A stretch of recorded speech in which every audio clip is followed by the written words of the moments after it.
YouTube viewers அனைவருக்கும் வணக்கம். இன்றைக்கி நம்ம இந்த வீடியோவில் மகர ராசிக்கான செப்டம்பர் மாத ராசி பலன் பற்றி பார்க்க போகிறோம்.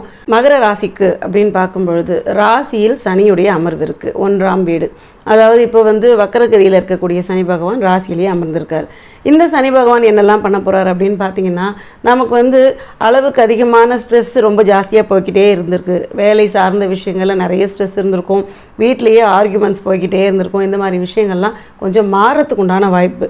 அதாவது ராசியில் சனி உட்காந்தா ஜென்ம சனி அப்படின்னு சொல்லுவோம் இல்லையா, அந்த ஜென்ம சனியோட தாக்கம் அப்படிங்கிறது கொஞ்சம் கூடுதலாக இருக்கிற மாதிரி இருக்கும். அதுக்கெல்லாம் புதுசாக ஒரு முடிவெடுத்து இந்த பிரச்சனை எல்லாத்தையும் நம்ம க்ளோஸ் பண்ணணும் அப்படின்ற மாதிரி புதிய முயற்சிகள் கைகூடுறதுக்கு உண்டான வாய்ப்பு அது கண்டிப்பான முறையில் நடக்கத்தான் போகுது. பிரச்சனைகளெல்லாம் தீர்க்கறதுக்காக புதிய யுக்தியை கையாளுறதுக்கு உண்டான வாய்ப்பையும் ஏற்படுத்தி கொடுக்கும். அடுத்து மூன்றாவது வீடு அப்படின்னு பார்த்தீங்கன்னா சகோதரஸ்தானம் மற்றும் தைரியஸ்தானம். இந்த இடத்துல ராகுவுடைய அமர்வு இருக்குது.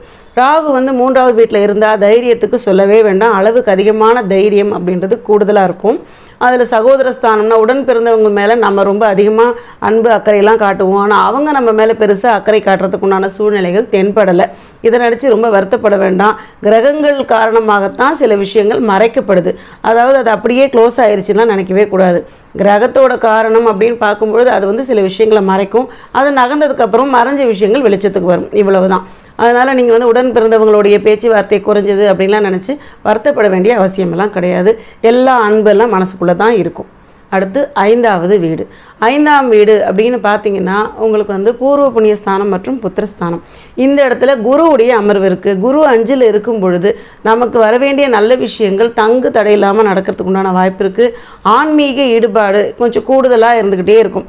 எல்லாத்துக்கும் கடவுளையே முன்னிறுத்தி பேசிட்டு போலையே அந்த மாதிரி சுச்சுவேஷனில் இருப்போம்.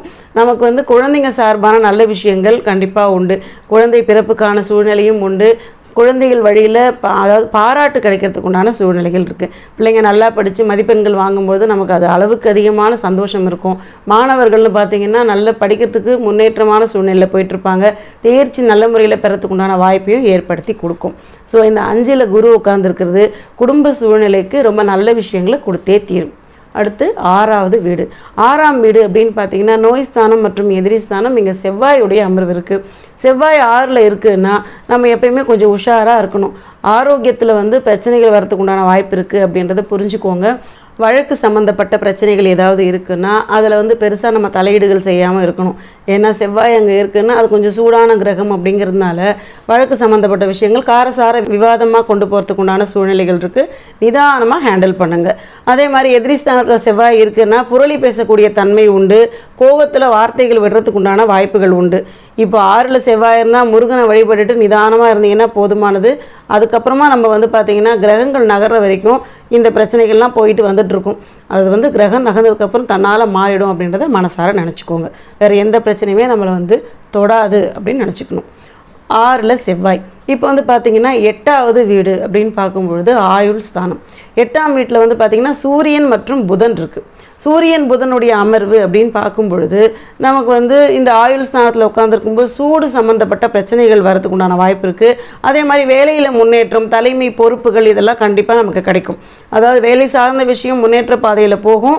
அதையும் நம்ம ரொம்ப சுதாரிப்பாக இருக்கணும். புதன் கூட இருக்கிறதுனால சின்ன பிள்ளைத்தனமாக ஏதாவது ஒரு விஷயத்தை பண்ணி மாட்டிக்கிறதுக்கு உண்டான தன்மையும் இருக்குது. அதனால் நம்ம ரொம்ப மெச்சூர்டாக திங்க் பண்ணணும். இந்த இடத்துல யார்கிட்டையும் அளவுக்கு அதிகமாக பேசக்கூடாது. இது எல்லாத்தையும் நீங்கள் மைண்டில் வச்சுக்கோங்க.